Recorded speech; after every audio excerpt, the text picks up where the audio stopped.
Hurricane Ida made landfall in southeastern Louisiana Sunday afternoon as a Category 4 storm with maximum sustained winds of 150 miles per hour, arriving in the New Orleans region on the 16th anniversary of Hurricane Katrina.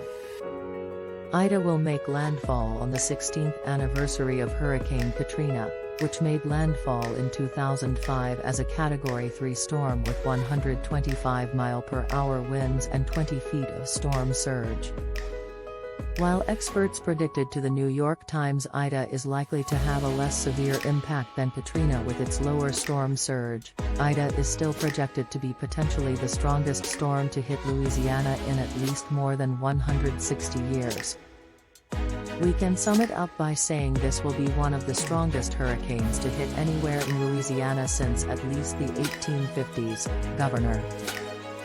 John Bel Edwards said at a news conference on Saturday.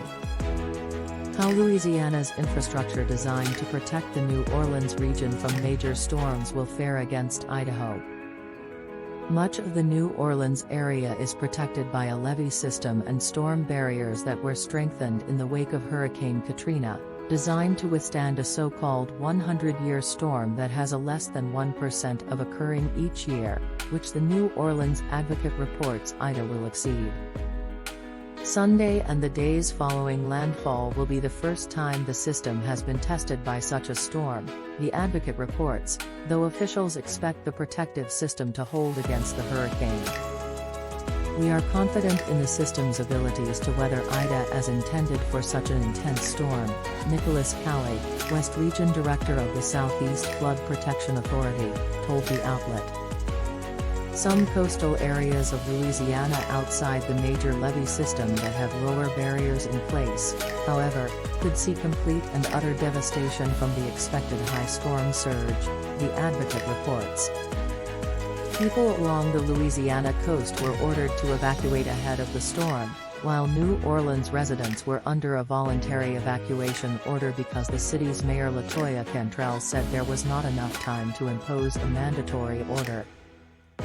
Ida's rapid strengthening left the region with little time to prepare for the incoming storm, and comes as Louisiana is already reckoning with a massive COVID-19 surge. Ida is the fifth named storm so far of what's expected to be a particularly busy hurricane season in the Atlantic, and comes after Louisiana already faced its largest hurricane since the 1850s just a year ago when Hurricane Laura made landfall in August 2020. In addition to its projected devastation in Louisiana, Hurricane Ida will also make its way toward Tennessee as the state is already recovering from devastating flooding that left 20 people dead. Parts of Tennessee are currently projected to receive 3 to 6 inches of rain Tuesday into Wednesday, with potentially higher totals in some areas, which could affect some of the same areas as the earlier floods.